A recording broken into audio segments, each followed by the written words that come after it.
তুমি makeup artist আর এর আগে একটা মেকআপের কোর্স করেছিলে, কিন্তু যখন কাজ করতে যাচ্ছ তুমিও তো স্পটলাইট শিখেছো, কিন্তু তাও তোমার মনে হচ্ছে না যে এই ধরনের এফেক্টটা কোথাও হয়তো আমি নিয়ে আসতে পারছি না। আমার 11th ব্যাচের 3rd ডেমনস্ট্রেশন ছিল এটা, এবং প্রত্যেক দিনের মতো ডেমনস্ট্রেশন শুরু করার আগে সেই দিনকে আমি স্পেসিফিক যে টাইপ অফ মেকআপটা ওদেরকে শেখাচ্ছি সেটার ব্যাপারে আমি ওদেরকে ব্রিফলি আগে বোঝাই, তারপরে শুরু হয় ক্লাসের মধ্যে। ওই দিনকার টপিক ছিল একটা রেজিস্ট্যান্ট মেকআপ। চলো তোমরাও পুরো ভিডিওটা দেখতে থাকো, যাতে তোমাদের সাথে আমার যেটুকু নলেজ আছে আমি শেয়ার করতে পারি।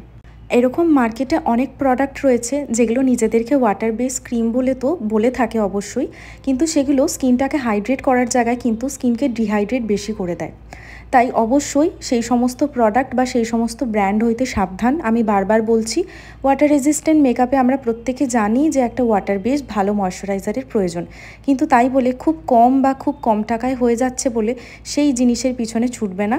আমি তো নিজে ছুটেছি এবং নিজে সেই জিনিস ব্যবহার করে আমি বুঝেছি যে আসলে সেইটা কতটা খারাপ, এবং কাজ করতে গিয়ে প্রচুর প্রচুর প্রবলেমও ফেস করেছি। তাই সেইভাবে তো নাম নিয়ে কোনো ব্র্যান্ডকে বলতে পারবো না, তারা এখন আমার পিছনে রেডে করে ছুটে আসবে। তাই তোমাদেরকে এইটুকুই বোঝানোর চেষ্টা করলাম যে কম দামের প্রোডাক্ট 10টা কেনার থেকে একটু টাকা জমিয়ে একটা দামি প্রোডাক্ট কেনো, দেখবে কাজ তার থেকে দ্বিগুণ করতে পারছো। ওয়াটার রেজিস্ট্যান্টের প্রসেস আমি যেটা দেখিয়ে থাকি সেটা বেশ অনেকটা লম্বা হয়, তাই প্রসেস পুরোটা দেখাইনি, এবং সত্যি বলতে কি দেখানো সম্ভবও না। তাহলে যারা ক্লাস করছে ফিস দিয়ে তাদের প্রতি কোথাও গিয়ে আমি হয়তো একটু অন্যায্য জিনিসই করে ফেলবো। আশা করছি সেটা তোমরা সবাই বুঝবে। তো যাই হোক, আমি ওদেরকে এটাই বোঝাচ্ছিলাম যে যখন তোমরা ওয়াটার দিয়ে ফিক্সিং করছো তখন তার আগে যদি তোমরা হাইলাইটার ইউজ করে থাকো, তাহলে কিন্তু সেই প্রোডাক্টটা যেহেতু পাউডার প্রোডাক্ট, সেটা কিন্তু তোমাদের জল দেওয়ার সাথে সাথেই বেরিয়ে আসবে। তো যাই হোক, তারপরে আমি ওদেরকে যেটা শেখাচ্ছিলাম সেটা হচ্ছে একটা স্পটলাইট আই মেকআপ, এবং এটা ভীষণ গর্জিয়াস একটা স্পটলাইট আই মেকআপ ছিল।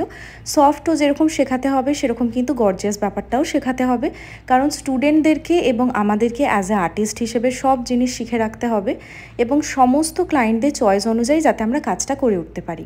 তো এখানে দেখতেই পাচ্ছ সেই অনুযায়ী শেখানো হয়েছিল। আমি খুব সহজে তোমাদেরকে ব্রিফ করে বলে দিচ্ছি। প্রথমে একটা ব্রাউন কালারের ট্রানজিশন দিয়ে, তারপর একটু ডিপ ব্রাউন দিয়ে মিডলটা কাট করে সেটার মধ্যে কিন্তু আমি কালার অ্যাড করেছিলাম। এবার এটার মধ্যে শিমার থেকে শুরু করে বিভিন্ন রকমের ডাস্ট, এবং তার পাশাপাশি কিন্তু বিভিন্ন কাইন্ড অফ মানে প্রায় 2 to 3 টাইপস অফ গ্লিটার আমার নিজস্ব মিক্সিং করে বানানো। তো এই জিনিসগুলো আশা করছি তোমরা বুঝতেই পারছো যে আলাদা করে ক্লাসে এসে ভর্তি না হলে এইগুলো কিন্তু বলা বা শেখানোটা সম্ভব নয়। গ্লিটার, সিমার, ফ্লেক, তার সাথে ডুওক্রোম, আরও কত কি। দেখি মুখটা দেখা, তবে তুমি বলবো কে করে এনেছে। এই ছোট্ট একটা চোখের মধ্যে শুধু গ্লিটার বা চকচকে পার্টিকলসগুলোর কথাই যদি আমি ধরি, এত রকমের ভেরিয়েশানস আছে এবং এগুলোকে এত রকমভাবে মিক্স করে কাজ করা যায়, সেগুলো একটা এক্সপিরিয়েন্স না গ্যাদার করলে সত্যি শেখাও যায় না এবং শেখানোও যায় না। তো তোমরা যারা মনে করছো এরকম ধরনের কাজগুলো শিখতে চাইছো, এই ধরনের ফিনিশিং আনতে চাইছো, তারা আমাদের 9th অক্টোবর থেকে যে basic to advance bridal master ক্লাসটা শুরু হচ্ছে সেটাতে জয়েন করতে পারো। একদম লোয়েস্ট লাইটের মধ্যে তোমাদেরকে আমি পুরো মেকআপটা দেখাচ্ছি। আর তোমরা অবশ্যই জানিও যে কেমন লাগছে আজকের মেকআপটা। তোমরা যদি মনে করো যে তোমরা একদম নতুন স্টুডেন্ট, এর আগে কখনো কিছু শেখোনি, তোমরাও কিন্তু এই ক্লাসটায় জয়েন করতে পারবে, যেহেতু এটা একটা basic to advance master class.